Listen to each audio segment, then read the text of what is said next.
Hey everybody, welcome back to Gardening with the Landscape Connection. My name's Michelle. I live in Northern Illinois, Zone 5. If this is your first time here, welcome. I'm so glad that you decided to join us. If you are somebody that's returning, thank you so much for tuning in. Today, we are in my backyard in my hosta garden. We are going to plant some different things besides hostas in this area to up our shade game. Okay, so I brought a wagon of perennials with me, and so I'm gonna go ahead and start getting those spaced around, and then we'll go over what it is that I'm doing. So one of the things that I always like to do is I like to lay everything out first so I can see how it looks, make sure that I read my tags and I'm not gonna make something disproportionate to something else in the garden. And I'm gonna make sure that the things that I put next to each other complement each other as far as the color goes. Now, it's gonna be a challenge on some of these to get them in the ground because I am underneath a red maple, and red maple roots like to grow at the top surface of the soil. And when you have an older tree, it makes it a little bit of a challenge to go ahead and get those planted without, digging up all the roots and everything. And you wanna try and disturb the roots as little as possible so you don't damage your tree. Now, I'm gonna put them in place, but they might have to shift one way or the other depending on where the roots are. And I can't see them right now because I've got a layer of mulch down. So let's go ahead and get them in place.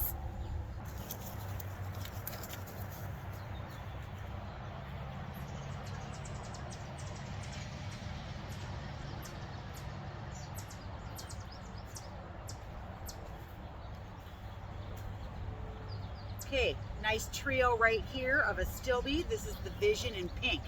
Now these are a lot more drought tolerant than some of the other astilbes, so we're hoping that they can do well here.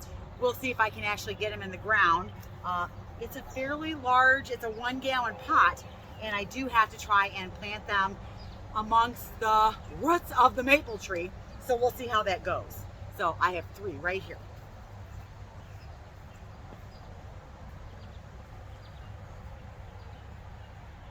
All right, then I've got a Forever Purple Coral Bell. I want to add this beautiful purple in here, and I think I'm actually going to try and put it right back here. I have some hostas here and some Lenten rose, so we're going to try and get that in the ground right there. So let's take you around and show you kind of where I put everything and what it is that I'm planting. Okay, we're going to start on this side right here, and as you can see, I have 1, 2, 3. Those are the astilbes. They're the Vision in pink. And Vision in pink, I really like them. They have a really bright pink flower on them. They are, they're nice. I can't talk. Oh my gosh. Okay, so what I like about astilbe are when they're blooming, the flowers look great. And when they're not blooming, the flowers look great. And they dry really well. So these are really good planted with hostas, ferns, bergenias. Any of those do well with them. They're nice companion plants. I'm going to be planting them amongst my hostas. And again, they will tolerate drier soil than most astilbes. And it's an excellent cut flower too if you want to cut the flower and put it in an arrangement inside. Now these are going to get 12 to 14 inches high. They're going to get 12 inches wide, and they're going to grow in zones 4 through 8. They're also a really good plant around a pond. I know that's a hosta. I couldn't help myself. I love the foliage on this hosta, so I'm like, I got to put that in. This one is called Rainbow's End. It's a hybrid hosta, and it is gorgeous. I love the foliage on this. It's going to get about 11 inches high, and they're going to get about 22 inches wide. This one is going to grow in a little bit more sun, so it can handle that. Not a lot of sun, but a little bit more. It's going to get its flowers on it in July and August. It is really nice looking foliage. It's got a nice compact mound, and I just think it's going to be beautiful right here next to these other 2 hostas. That's a sub and substance back there, and then we have the boxwood right here. I just think it just tucks in there so perfect. I had to plant it. All right, then we are going to tuck in this coral bell. It's called Snow Angel. I love the foliage on this one is too. It's got that kind of minty green with the white blotchy throughout it, and I've got it planted in between I believe this is a guacamole, and this is just a regular green, what are they called? Just a regular old green hosta. I can't think of what the name of it is. And then behind it, we have a goat's beard, and that's the Chantilly lace, and I put one there and then another one there, and a little one that's struggling right here. Now, whether or not I can actually dig the holes to get those in the ground, we'll see. They're very close to the base of this tree, so I don't know if, we'll see. We'll see how well I can get a hole dug there. All right, but let's go back to this snow angel coral bell. This is gonna grow 10 to 14 inches high. You wanna get them about 12 inches apart if you're planting more than one. It really does have a nice eye-catching creamy white and green leaf on there, and it does have a nice mounding habit. The flowers on it are going to come up in spring to midsummer, and they're kind of like a red. Now, I already clipped them off. They were right here. I don't ever grow coral bells for flowers. I just like the foliage on them. Now, sometimes you can do it and create like this screen and maybe have something along the background, or you can cut them and use them in mixed flowers. I don't do that so much. I just like the foliage, and that's what I grow them for. So I just clip the flowers off. And this coral bell is zone 4 through 8. All right, that Chantilly lace, it kind of looks like an astilbe, doesn't it? But it's not. It is a goat's beard, and it does have this beautiful foliage on it. Gets these white flowers on the top of it, so I do like those a lot. They will grow in shade or part sun. They're going to get 30 to 32 inches high, and they can get 36 to 40 inches wide. I like them over an astilbe because they're a lot more drought tolerant, and therefore they do well underneath trees. I had some regular goat's beard planted underneath a maple tree at my other house that did really well. And in the video that we did over at my friend Fran's house, when a shade garden becomes a sun garden, we did a tour of her landscaping, and we had goat's beard planted right at the base of a honey locust. All right, and then these grow in zone 3 through 7. This is the Chantilly lace. It is, I'm probably going to say this wrong, Aruncus is the Latin name. Okay, then I'm going to add some beautiful Brunnera in here. I've got 3 of the Jack Frost. Look at the leaves on this. Now, I was trying to get some Jack of Diamonds, but I couldn't get any. I think most of my growers are sold out, but I do like the Jack Frost, and I've grown it before. These are absolutely gorgeous. As a bonus, you get little blue flowers all over them in the spring. When those are done, you just cut those off. This is going to grow in the shade. It will also take a little bit of sun, but not a lot.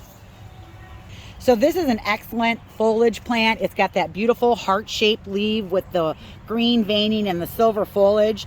It's attractive in the spring with bleeding hearts, longwort, ferns, hostas. So this is a really great plant. They're pretty hardy here. They're going to grow in zones 4 through 9. Now this is the Jack Frost, and it's going to get 12 to 15 inches high, and then it's also going to get 12 to 18 inches wide. I do not cut these back in the spring or in the fall. I just leave them alone, and then I just pull any dead foliage off in the spring here in zone 5.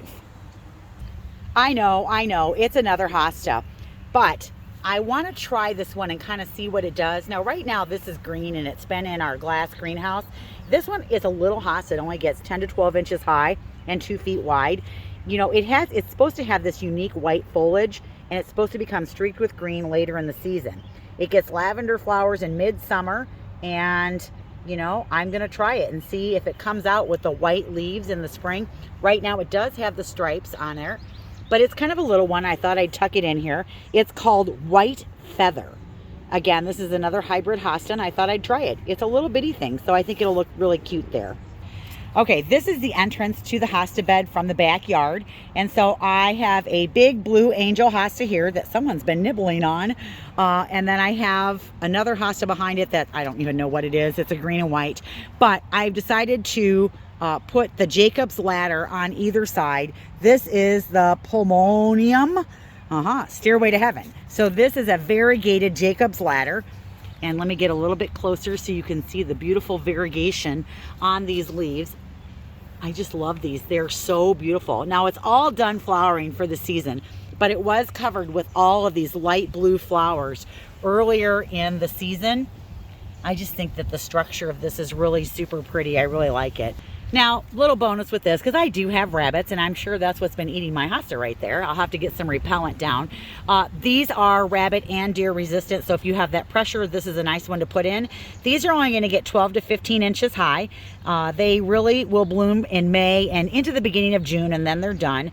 But I just love the white margins on the foliage, and when the foliage is new, it actually has pink margins on it as well. And you kind of have to get close to see it. It's not like an overwhelming look, but I just like the delicate structure of this plant. So those are going to go in right here. They're kind of further away from the tree, which is way over there.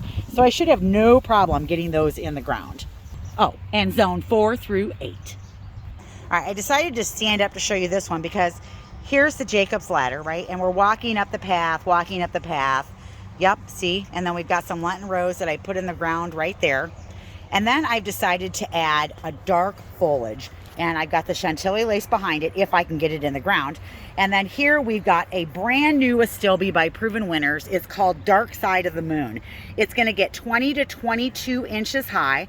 They say it can grow in full sun or full shade. So I'm growing mine in shade. We'll see how it does. It's going to grow in zone 4 through 9. It's got these beautiful, rich, deep chocolate brown leaves. The new leaves are yellow with dark margins, turning completely dark as they age. It's got a raspberry flower, or actually, it's kind of a raspberry bud that opens to a rosy purple. So I can't wait to see this bloom. Now it says here that it's going to need a lot more water if you try to plant it in full sun. So I'm hoping that it's going to thrive here. I probably will have to supplement water, but I don't know, if it's as beautiful as I've seen pictures of, it will be so worth it. All right, now these Lenten rose I put in the ground yesterday, they're called Jacob, and they were pretty little, but even they were hard to get in the ground. So there's 1, 2, I did 3 right there.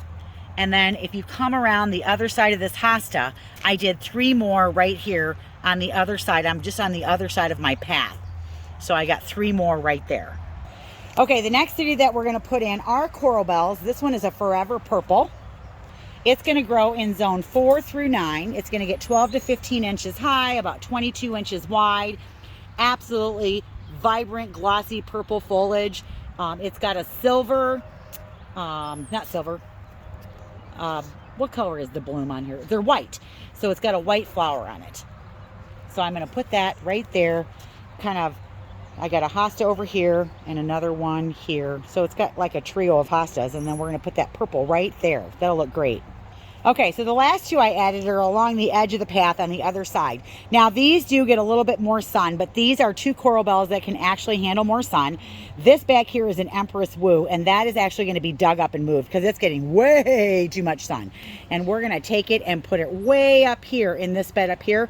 There is a pistachio hydrangea up there that just is not doing well, so we're going to actually dig it up and put the hosta there where it will be a lot happier. But I chose these 2 coral bells on the other side of the path because they can actually handle a little bit more sun. So this first one, this is called Citronella, and it has absolutely gorgeous leaves on it. I have these planted on the side bed along the sidewalk. These are going to get 10 inches high by 14 inches wide. They are very dependable and they do really well for me, so I'm going to plant one down here. I think that I love the white blooms on this when they come out, and I will leave them on for a little bit, but I like the contrast of this that I'm going to put up next to this one. Now, I have never grown this one. I just saw these and I thought, oh my gosh, those are beautiful. This one is called Pumpkin Spice, and so I loved it when I saw it. And these are going to get 8 to 12 inches high, so not a very big coral bell, 12 to 14 inches wide. Again, it's going to grow in part shade. It's going to get its flowers on it in May and June. So look at those pumpkin bronze leaves. I just think that those are beautiful. They have, they're supposed to have like a bright burgundy vein on them, but they were in the greenhouse, so they weren't getting like exactly the outdoor light. They were getting like artificial light through the glass, so that might have retarded some of that veining. So we're hoping that that comes through now that I've got them in the ground. So these are going to grow in zone 4 through 9, and the other ones are also growing in zone 4 through 9. So see, I'm going to put those 2 next to each other. That'll be so cool. And then I've got something else that'll be sun. That'll be back there where this hosta is that I'm going to move. Okay, so to kind of give you a backed up perspective, I'm putting the 2 coral bells over here that we just talked about on this side of the path. And so this will start to get sun here in the next couple hours. But then once the sun travels a little bit further, it doesn't get a lot. So it only gets like 3 or 4 hours, but it is that hot afternoon sun. I am going to put the Jacob's ladder here. I've got the purple, forever purple coral bell here, and the chantilly lace kind of around the tree. Over here is where I'm putting the Brunnera. And then I've got that one new hosta here and another one here. And then I put the visions up here. So that's kind of where and then I added the Lenten rose, which are here and on the other side of that hosta. So you can see I've got that in there. Now the other thing that I am going to add, and I'll go get it and put it in place and show you, is I am going to add some coleus, because I want some more color in here besides just the different greens and blues. So let me go get those. You'll see me pop those throughout the bed. And then I'm also going to add some salmon impatiens. So it should fill out the rest of this bed. So let's go get everything. Okay, so I'm standing up at the top of the deck. Placing them all was pretty easy. You know, you just kind of stand and you look back and you look at where you want some color, and then you make sure that you've just spread it out. The hard part's going to be if I can actually get them in the ground. So as you can see here, I have added some of the Mini Me watermelon coleus from Proven Winners. And actually you can't see because I added those on the edge over here. So I added 5 of them over here on either side of the Brunnera. So I have those there. And then throughout I have the Color Blaze, not the Color Blaze, the Coleus Trailblazer Glory Road, which are the same ones that I have in the pots over there coming up the steps to the deck. So I've added them kind of just spread throughout the whole bed. Okay, so I've got this nice splash of color. And then I just took the 6-pack of Impatiens and I've just spread those throughout the bed as well, so that I've just got color throughout the whole bed. All right, I did not put any Impatiens on the other side, but I did tuck in 2 of the Trailblazer Glory Rose over here, because they're saying that these can grow in a little bit more sun. So we're hoping that they can. All right, I got my work cut out for me now. I'll be crawling around.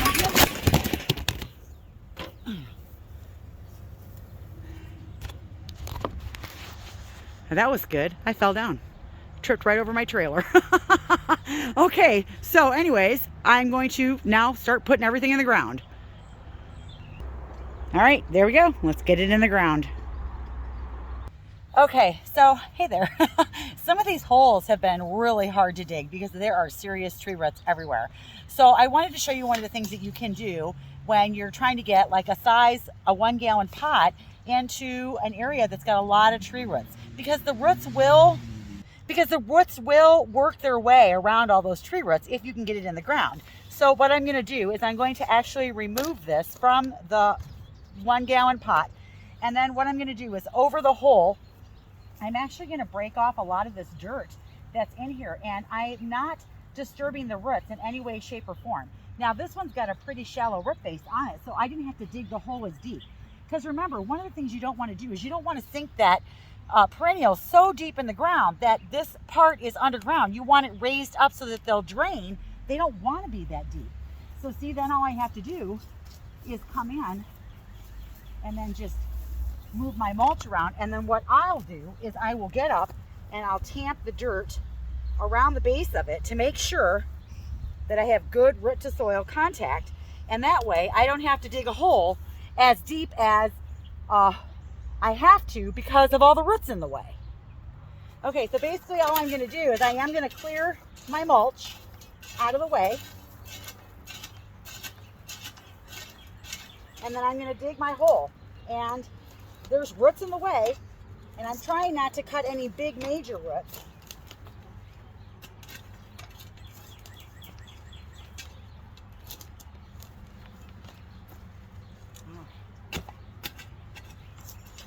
So I didn't go very deep.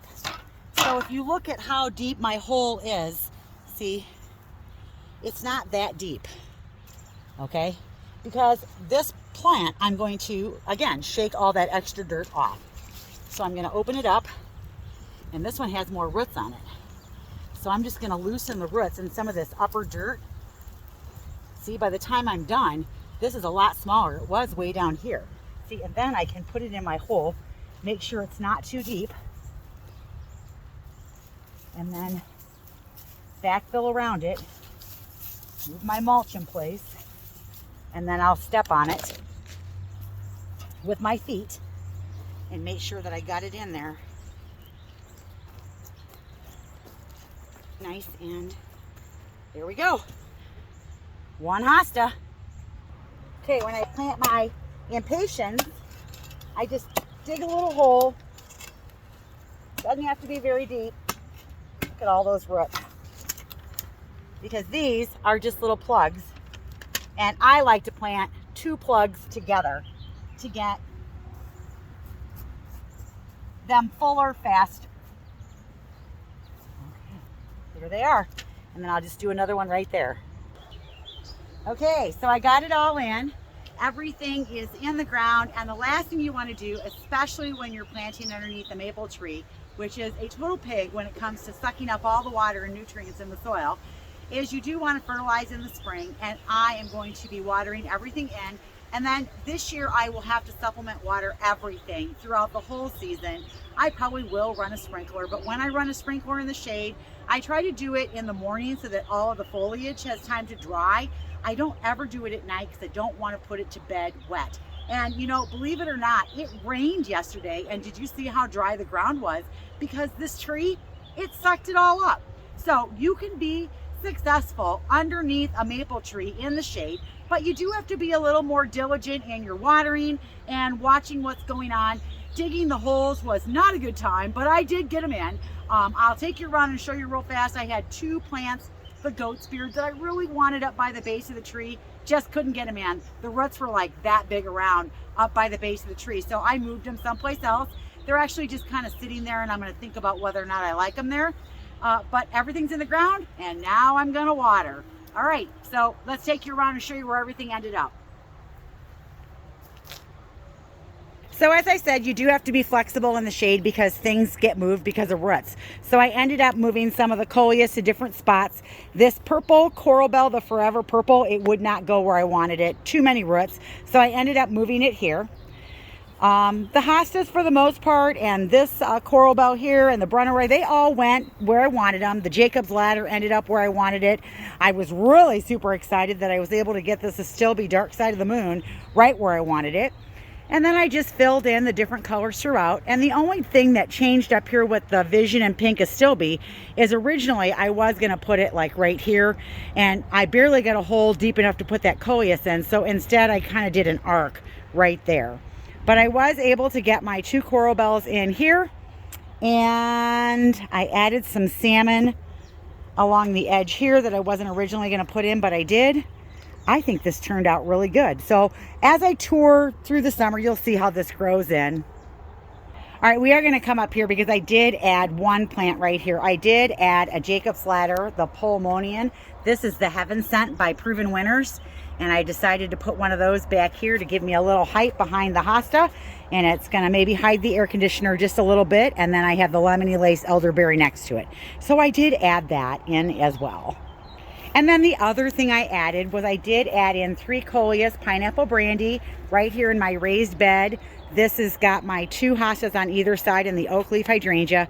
So there probably won't be a hole there for long. Like next year it'll probably be gone. But this year there was, so I added those in. And then I added 3 more over there. So in this bed here, I've got the 2 bleeding hearts and some Astilbe, some lungwort. So I just added 3 more right there as well.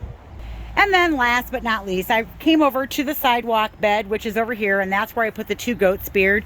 I don't know if I like them there or not. I think I probably need 3. I don't know if there's enough room for 3. So I have to think about it for a little bit. You guys can tell me what you think, if you think I should plant them there or not. But that's where I'm thinking about putting them. Okay guys, so I'm done gardening for the day. I got my shade garden done. I just have to water everything in. I hope that you had fun with me. I did fall over a trailer or my little cart over there. I was backing up. I fell right over the top of it. I'm sure I caught that on camera, so y'all can have a good laugh over that. I did not get hurt, but it was more embarrassing than anything else. But I'm really happy with how everything turned out and where everything is. So I'm Michelle with the Landscape Connection. That's all I've got for today. Keep on gardening. Have a great day. Look at I have dirty hands. And I'll see you in the next video. Bye, everybody.